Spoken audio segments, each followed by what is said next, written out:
¿Qué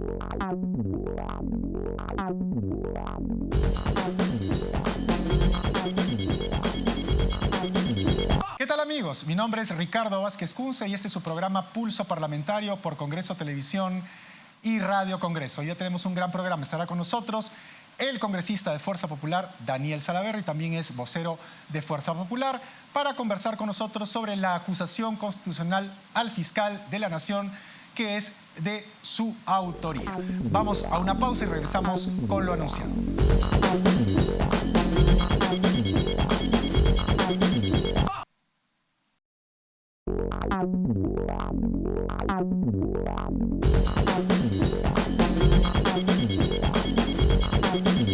Amigos, regresamos con lo anunciado. Está con nosotros el congresista de Fuerza Popular, Daniel Salaverry, vocero también de Fuerza Popular. Le damos la más cordial bienvenida. Él está con la ropa de faena. Hoy día es semana de representación. Nos ha pedido disculpas por venir. Al contrario, muy bien que digamos, estén trabajando efectivamente. Se ha dado un salto y vamos a conversar con nosotros, por supuesto, sobre la agenda nacional, en especial sobre la acusación, ¿no?, contra el fiscal de la Nación, del cual el congresista ha presentado una acusación. La otra es de la señora congresista Jenny Vilcatoma. Congresista, a raíz de la presentación de esta acusación, ¿no es cierto?, que sucedió la semana pasada, se han desarrollado una serie de hechos en la Fiscalía. Lo que no habíamos, tenido los periodistas durante mucho tiempo, lo estamos teniendo ahora, que es acción. El día de ayer se han allanado 12 inmuebles de la compañía Odebrecht o relacionados con esta compañía. Se ha allanado también el domicilio de un exministro del presidente de la República, de Pedro Pablo Kuczynski, Mariano González, exministro de Defensa. Se está investigando a este exministro, que también es parlamentario andino. Se ha anunciado también que se están investigando a las consorciadas de Odebrecht, que fue una de las razones por las cuales usted presentó su denuncia. En fin, se ha ido moviendo la Fiscalía luego de esta denuncia. Entonces, la pregunta es bien clara. Si su denuncia servía para que se pongan las pilas las Fiscalías, parece que se está logrando ese hecho. Por otro lado, otros dicen que su denuncia no tiene que ver, digamos, con eso, sino que es una intentona golpista, dice Gino Costa, un golpismo parlamentario del cual usted sería la cabeza, ¿no es cierto? Y bueno, unos dicen, bueno, ya que el fiscal se ha puesto las pilas, está demostrando que está trabajando, ¿cuál es el sentido de la acusación ya? Si es que Fuerza Popular no tiene los votos suficientes para defenestrar al fiscal de la Nación. ¿Cuál es su apreciación de todo este panorama luego de la presentación de su acusación? Yo diría, para empezar por ahí, Ricardo, que no es acción del Ministerio Público, sino reacción del Ministerio Público, porque están actuando a raíz justamente de las dos denuncias constitucionales que se le han presentado. Una por Jenny Vilcatoma y la otra le he presentado yo en mi calidad de congresista, y que además cuenta con el respaldo de mi bancada. ¿Qué habría pasado si no hubiéramos presentado esta denuncia? Vaya a saber Dios, quizás seguiríamos pues en el ocultismo, seguiría el Ministerio Público sin allanar estos inmuebles. Recién, luego la denuncia, han ofrecido que para diciembre van a tener terminado el cuadernillo de extradición de Alejandro Toledo después de un año. A pesar de la denuncia, también tengo que decir, hasta el día de hoy no han aperturado una investigación preliminar contra las consorciadas de la empresa Odebrecht, contra Graña Montero. 10 meses ya pasaron de la declaración de Jorge Barata, declaración ante un fiscal, no en una entrevista a un medio de comunicación, ante un fiscal en donde él dijo que Graña Montero no solamente conocía de estas corruptelas, sino que entre ellos se repartían cuánto le tocaba a cada uno para pagar las coimas. Esto es un hecho gravísimo. Ahora, claro, algunos dicen sí, pero la palabra de Barata no es la palabra de Dios, no hay que creerle todo. Pero eso está para corroborar. Pero justamente, ¿cómo corroboras si no es a través de una investigación? Pero si tú te niegas a investigar, como se ha negado el Ministerio Público durante todos estos meses, obviamente no vas a tener resultados. Después de su acusación, digamos, la semana pasada, el Ministerio Público reconoció que estaba haciendo indagaciones preliminares, así por lo menos fue la palabra, el término que usé. Otro tipo de investigaciones, para ser exactos. El fiscal Hamilton Castro y Pablo Sánchez, que salieron en un programa dominical, dijeron que no habían, si bien es cierto, investigaciones preliminares ni preparatorias, habían otro tipo de investigaciones. No se sabe qué son. Entonces yo me pregunto si ellos tienen su propio código penal, porque hasta donde todos conocemos, solamente la ley contempla dos tipos de investigaciones. O una investigación preliminar para buscar algún indicio, algo que le permita al fiscal, bueno, formalizar una denuncia, o la preparatoria, que es ya la investigación en sí, autorizada por un juez. Pero acá ninguna de las dos hay. ¿Cuáles son los otros tipos de investigaciones? Y además, ¿por qué se mantiene siempre todo esto con el argumento que es una estrategia, todos estos acuerdos bajo la mesa con tanta reserva? Creo yo, en algunos casos, direccionado para favorecer a algunos de los implicados. Porque 9 meses sin tomar acción, sin ejecutar ninguna medida para allanar, así como lo han hecho ayer, los inmuebles de Graña y Montero, para incautarle los libros contables, para incautarle los discos duros, y haberle permitido que más bien esta empresa durante todos estos meses se audite para ver cuáles son los vacíos y los huecos que hay en su contabilidad e irlos tapando para que cuando la Fiscalía, sabe Dios cuándo, decida intervenir, todo esté solucionado. Eso a mí me genera mucha suspicacia, mucha sospecha. Ok. Eso lo llevó a usted a presentar la acusación. Por omisión de acto funcional. De acto funcional. Hay una discusión constitucional si eso realmente, digamos, calza, ¿no? Dentro de lo que podría ser una acusación o un elemento para acusación. Pero ese es un tema de constitucionalistas que, digamos, no domino yo, por lo tanto no voy a, digamos, a preguntarle sobre eso. Pero el hecho es que, como se dice pedestremente, la Fiscalía al parecer se puso las pilas finalmente luego de su acusación. ¿Eso le parece positivo? ¿O usted cree que de alguna manera el fiscal de todas maneras está descalificado para continuar en su función? La infracción ya se cometió. El hecho que hoy en día la Fiscalía reaccione y active este tipo de mecanismos de intervenciones, allanamientos, no lo libra al fiscal de la Nación de la omisión funcional durante todos estos meses. La propia ley orgánica del Ministerio Público lo obliga. No es que el fiscal puede, de acuerdo a su discreción. No. Está obligado a instruirle a un fiscal bajo su autoridad que aperture una investigación preliminar cuando él tome conocimiento de un presunto acto de corrupción. Ricardo, todo el Perú ha tomado conocimiento que Graña y Montero era consorciada de Odebrecht y que Jorge Barata, porque ha salido publicado en los medios, lo ha sindicado como cómplice en estas corruptelas. El fiscal de la Nación ha omitido instruir a este fiscal, lo dice su propia ley orgánica, artículo 80.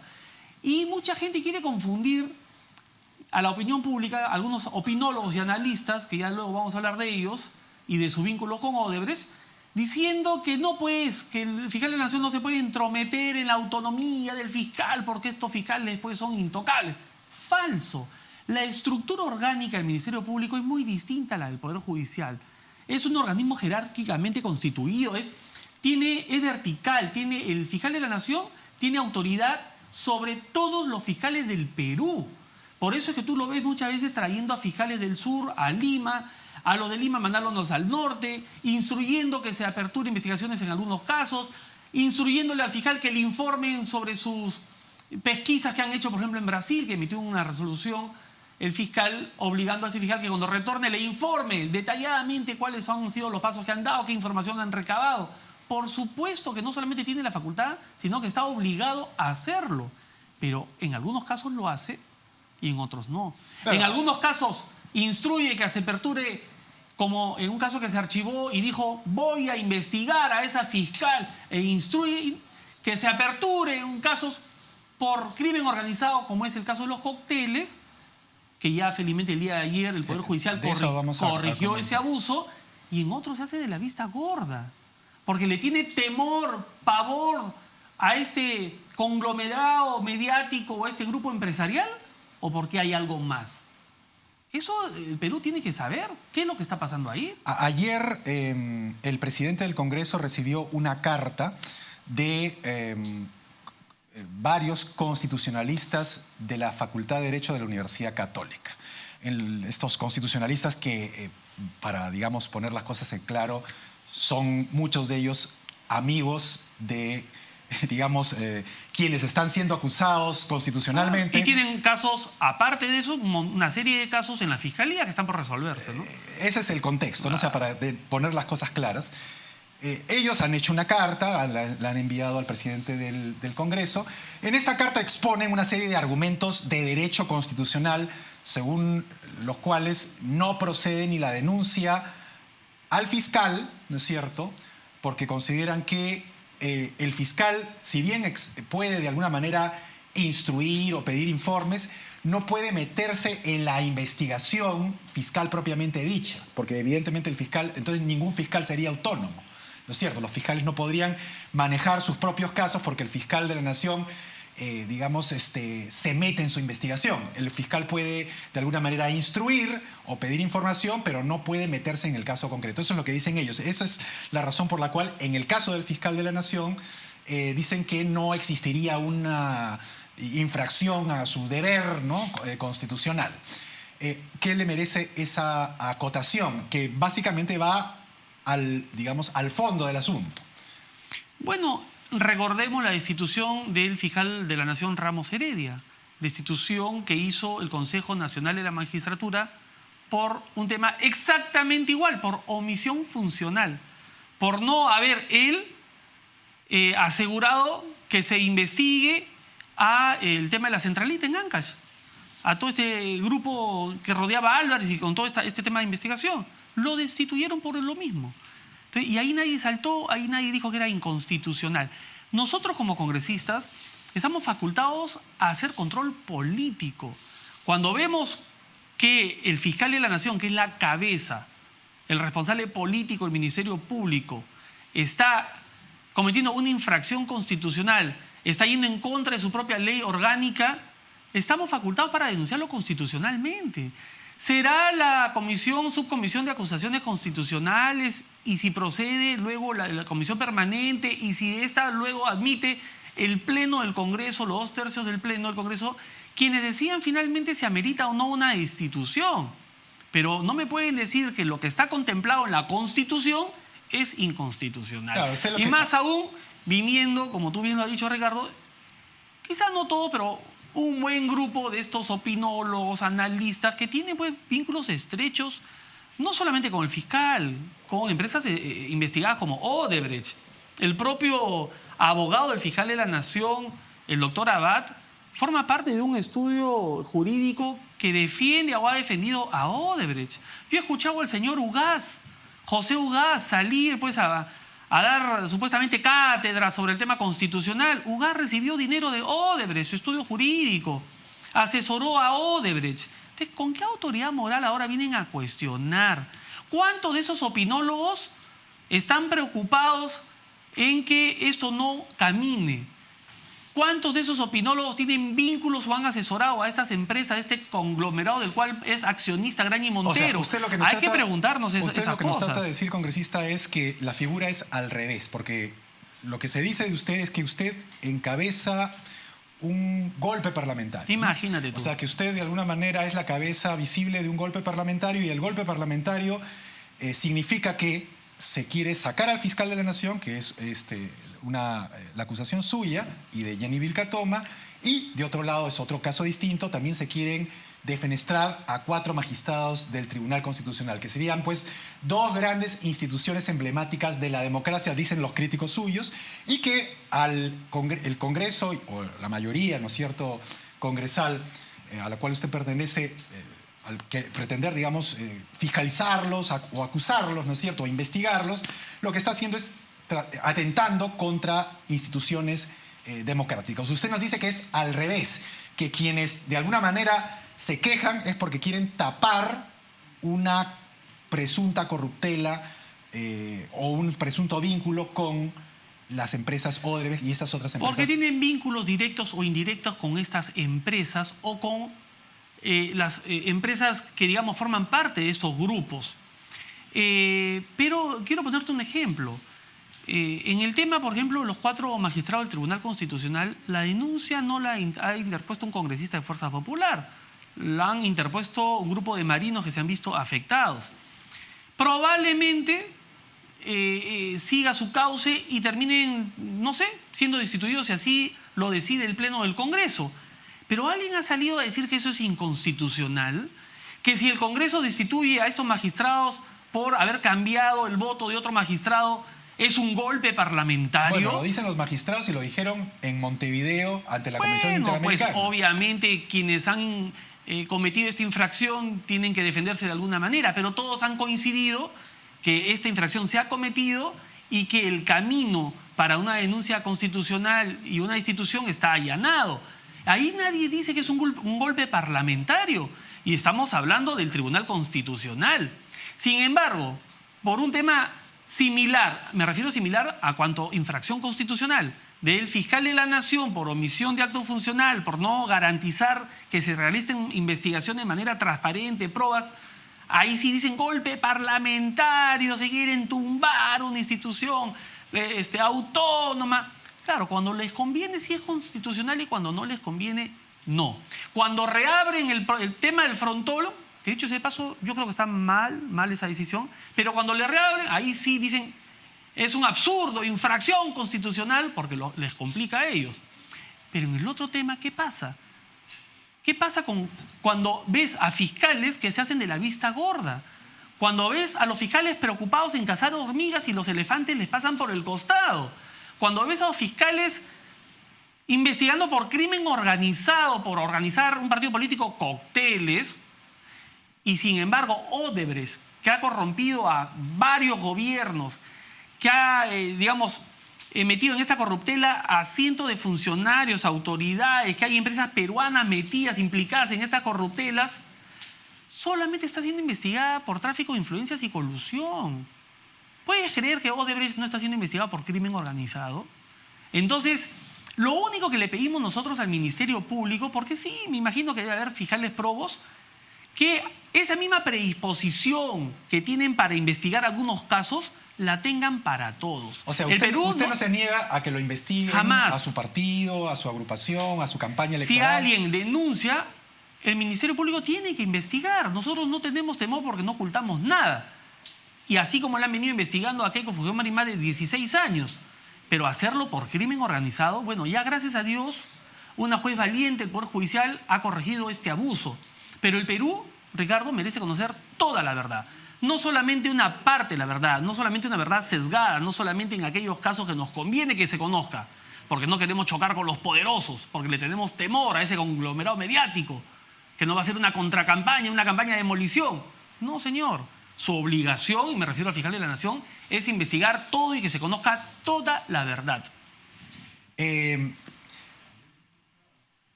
Entre una de las acciones que se ha conocido el día de ayer está la sindicación de que hay una investigación contra el exministro de Pedro Pablo Kuczynski, Mariano González, que fue ministro de Defensa y que al parecer hizo o ha admitido que ha hecho una consultoría, es la parte que le toca a él, ¿no es cierto?, a Odebrecht. También creo que se ha allanado su domicilio. ¿Qué impresión le deja este sindicado, ¿no es cierto?, que ha sido exministro del presidente de la República y que es parlamentario andino por el partido del gobierno? Bueno, primero que lo mejor que podría hacer Mariano es pedir él mismo que se le levante la inmunidad y someterse al proceso de investigación para que quede demostrada su inocencia si esto es así. Pero de la misma manera, como se le ha allanado su domicilio, su inmueble, también debería investigarse a todos aquellos que de manera indirecta o a través de asociaciones o ONGs recibieron también recursos y aportes de Odebrecht. Nosotros no sabemos si ese dinero salió de la contabilidad formal o si salió de la caja 2. Y hay varias ONGs o instituciones que bajo el pretexto de dinero para premios recibieron aportes de Odebrecht. Y esos personajes están siendo investigados el día de hoy. ¿Se refiere usted a IPIS? Me refiero a varias instituciones y a varios periodistas. Entonces, nuevamente, ¿ves cómo la Fiscalía y el Ministerio Público enfoca su investigación solamente de manera sesgada a un grupo de personas, pero no a todos los involucrados? Acá que se investigue a todos por igual, de manera transparente, de manera profesional y finalmente, si es que realmente hay indicios, pruebas que ameriten formalizarle una denuncia, que se haga. Y si no, que se archive. Pero lo que no podemos permitir es que el Ministerio Público tenga este sesgo y que el fiscal de la Nación lo permita. ¿Por qué usted cree que el Consejo Nacional de la Magistratura, que tomó cartas en el asunto en el caso del fiscal Ramos Heredia, como usted mismo lo ha comentado, y lo llegó a destituir, no ha hecho o no ha tenido el mismo, digamos, celo con el fiscal Pablo Sánchez, de alguna manera haciendo que el Congreso, en este caso a través de su iniciativa, sea el que lo denuncie? Mira, ya existe una denuncia interpuesta en el Consejo Nacional de Magistratura que la ha interpuesto la congresista Jenny Vilcatoma. Esperamos, no tengo noticias, pero esperamos que en los próximos días sea admitida y que sea procesada y que tomen finalmente una decisión. No es fácil, te lo digo, Ricardo, no es fácil tomar una decisión como la que yo tomé o como la que ha tomado Jenny, de enfrentarse a un personaje con tanto poder. Por eso que muy pocas personas se enfrentan a la corrupción o a quienes quieren encubrir la corrupción. No es fácil, las represalias son muy fuertes, pero mientras que sepamos que tenemos la verdad de nuestro lado, mientras que sepamos que las motivaciones que tenemos están amparadas por la Constitución, no hay por qué tener miedo. Yo espero que el Consejo Nacional de Magistratura tampoco lo tenga. Estamos con el tiempo, me dicen que tenemos exactamente un minuto. Lo que le quería preguntar es sobre esta idea de el golpe parlamentario. Para que haya un golpe parlamentario necesitan haber votos, una mayoría casi absoluta que de alguna manera pueda coactar los poderes, otros poderes del Estado. Pero ayer el diario El Comercio ha sacado una información por la cual se dice que cuántos votos necesitarían para que el fiscal efectivamente sea destituido si eventualmente se cumple todo el procedimiento constitucional. El Comercio se refiere que a Fuerza Popular le faltarían como 13 o 14 votos. No es tan así, para, digamos, defenestrar al fiscal. Entonces, porque no votan los de la Comisión Permanente. Es que el problema, perdón que te interrumpa, es que no se puede tener una cifra, un número exacto, porque no sabemos quiénes van a asistir a la Comisión Permanente y quiénes van a votar finalmente. Si una persona que es integrante, miembro titular, no asiste y no vota, queda expedito para votar en el Pleno. Por eso que hasta el día de hoy no se tiene un número. Aproximadamente son 69, 70 votos, de los cuales nosotros tendríamos 63. O sea, faltarían 7 votos para tomar esa decisión en mayoría calificada. Necesariamente necesitamos de votos de congresistas de otras bancadas que espero yo que luego que escuchen a quienes hemos interpuesto la denuncia, que escuchen los argumentos y que escuchen también al fiscal de la Nación, tomen una decisión pensando en el Perú, pensando en qué es lo mejor para el país, que se conozca de una vez por todas quienes han estado involucrados en estas corruptelas. Tengan el dinero que tengan, tengan el poder que tengan. El Perú se merece eso, Ricardo. Congresista, ha sido un placer tenerlo en el programa. Gracias, lamentablemente gracias. El tiempo es tirano en la televisión. Nosotros vamos a una pausa y regresamos con lo último de esta emisión.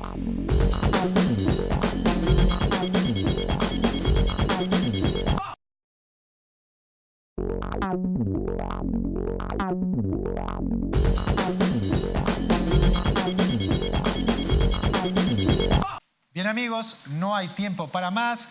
Conmigo será hasta una siguiente emisión de Pulso Parlamentario por Congreso Televisión y Radio Congreso.